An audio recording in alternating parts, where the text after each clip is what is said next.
berorganisasi itu menurut hemat saya itu cara terbaik menempa seseorang. Kita kan bukan ngurusin diri sendiri, kalau udah organisasi kan ngurusin orang lain juga, begitu. Dulu ada yang mau DO kita yang ngurusin, mau ada masalah kita yang advokasi gitu.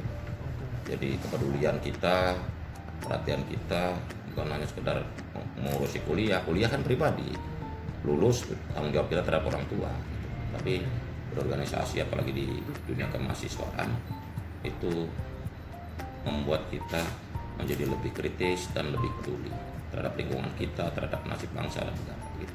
Dan tentu saja pada nasib rakyat. Justru saya selalu bilang sama teman-teman awal-awal kita udah kebanyakan orang gilanya, saya bilang ini kampus sudah tidur nih karena NKKBK kan. Dulu kegiatan kampus hanya semata-mata kegiatan-kegiatan hura-hura, pokoknya senang-senang aja.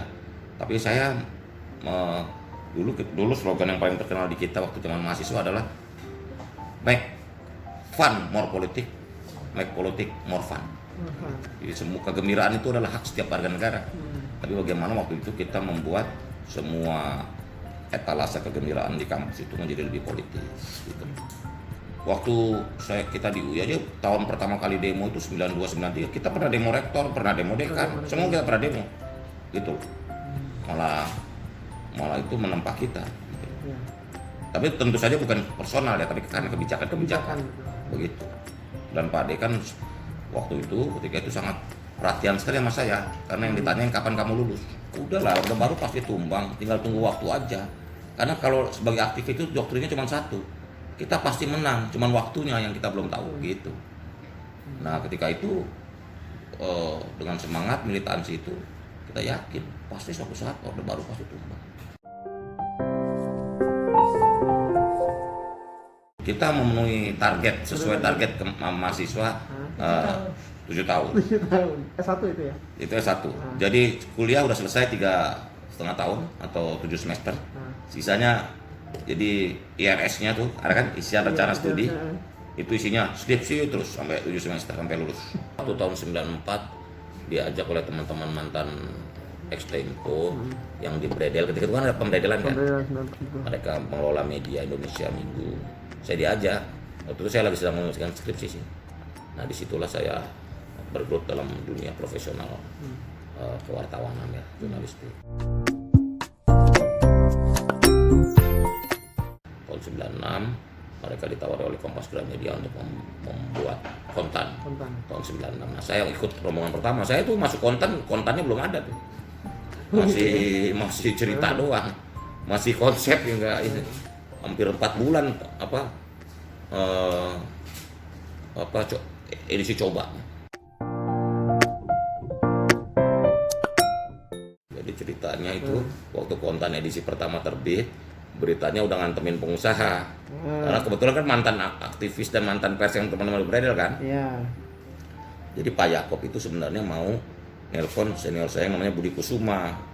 Cuman Pak waktu ditelepon sama Pak Yakob, Pak Budi Kusuma lagi tidur habis deadline. Nyambungnya ke saya. Jadi Pak Yakob cerita almarhum Pak Yakob, Pak Budi katanya, kita ini kan media bisnis ya kan, harus pro bisnis gitu loh. Seperti itu ya Pak Yakob bijak lah menyampaikan ke kita iya dong gitu. Terus-terusan sampai 5 kali. Jadi udah bahan cerita aja di kita setiap habis terbit kan mingguan kan.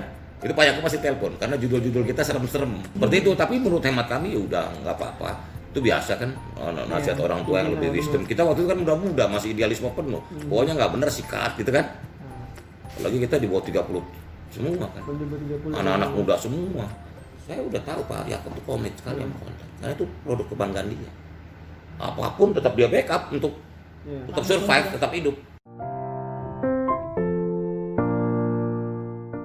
Enggak ya, kalau PDI udah dari awal kan kita simpatis. Kan kita kan penggerak pendiri Posko Gotong Royong tahun 19. Ya waktu itu kan kita simpel aja, partai yang berani ngelawan Orde Baru siapa ya? PDI ya, kita PDI aja gitu kan.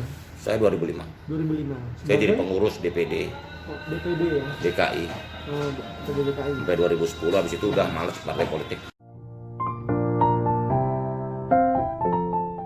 Jadi gini loh, waktu habis Pak Jokowi kepilih sebagai Gubernur DKI 2012, saya bilang ini terjadi kekosongan elit politik.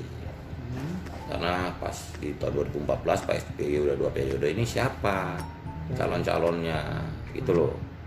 Nah ketika ditanya ke masyarakat kok perlu orang yang baru, nah sejak itulah kita memberanikan diri, mengkreasikan diri, mendorong, mendukung sejak tahun 2013 untuk kepemimpinan baru yang ada dalam diri Pak Jokowi.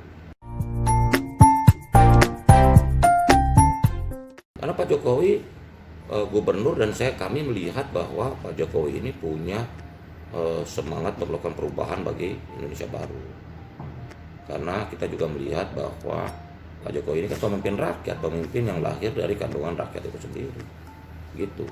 Beliau bukan terah manapun, lahir betul-betul dari rahimnya rakyat Indonesia.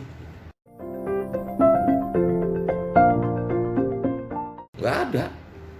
Kalau melihat Projo ini betul-betul bottom up.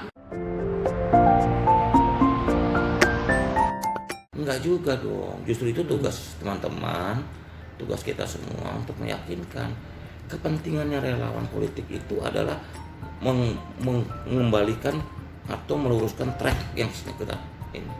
Bahwa ada nuansa-nuansa ini kenapa? Sekarang logikanya begini. Ketika beberapa komisaris ditaruh dari relawan kok ribut, terutama teman-teman media agak sinikal gitu loh. Saya bilang mau dikasih siapa? Justru harus diingat, saya challenge. Saya juga udah pernah sampaikan. Justru semua di negara yang bermasalah itu kadang nggak ada relawan Jokowi. Jiwasraya itu kadang nggak ada relawan Jokowi. Jadi komisaris bisa dicek. Mengatakannya bukan harus relawan Jokowi, seluruh pendukung Jokowi harus masuk ada di dalam semua lini supaya untuk mengawal program-program Pak Jokowi sehingga bisa dieksekusi dengan baik. Gini loh, bahwa pandangan atau persepsi sekedar bagi-bagi kue, bagi-bagi jabatan bisa dimengerti, bukan bisa disetujuin. Kita bisa mengerti ada pikiran seperti itu, tetapi yang pasti gini loh, toh yang ini kan yang duduk atau yang mendapat tugas di tempat-tempat itu kan punya tanggung jawab moral bahwa ini pemerintahan harus sukses. Coba membayangkan dikasih orang-orang yang profesional, yang nggak berwarna, yang nggak tahu prosesnya gitu. Ini kan pemerintahan yang lahir kan diperjuangkan, emang gratis, bukan bagi-bagi kue. Di seluruh dunia, di Amerika ini Joe Biden menang semuanya ya pendukung Partai Demokrat, nggak apa-apa, tapi mereka sadar mereka masih kerja yang benar. Karena begitu pemerintahan Demokrat atau Joe Biden berakhir juga mereka juga tahu diri, ya udah waktu kita udah selesai. Lumrah dong, jangan dianggap kalau pendukung Pak Jokowi itu masuk dalam sistem dianggap nyinyir emang kita ini kayu bakar gitu loh, atau pendorong mobil mogok, kan nggak gitu.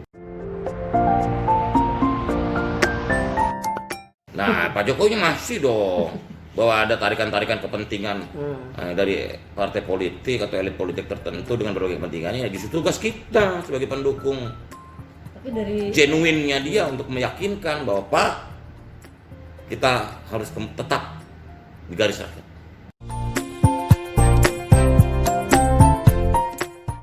Bahwa ada konsekuensi politik karena dinamika politik yang sekarang tidak terlepas dari konstelasi politik yang ada.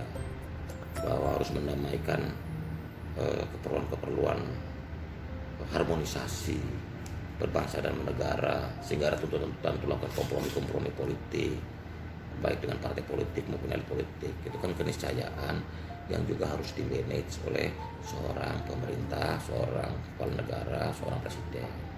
Kita menyadari itu, tetapi yang pasti bahwa cita-cita Pak Jokowi, cita-cita rakyat semua, cita-cita seluruh para pendukung Pak Jokowi ketika itu adalah bahwa kita harus melakukan perubahan besar bagi bangsa ini. Dan menurut hemat kami Pak Jokowi masih dalam track yang tepat, dengan tentu saja kita juga menyadari dengan berbagai kekurangan yang ada.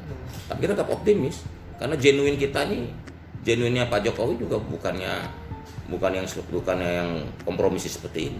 Pada waktunya saya yakin ketika ada situasi yang kritis atau situasi yang sangat dinamis, Pak Jokowi menunjukkan karakter asli.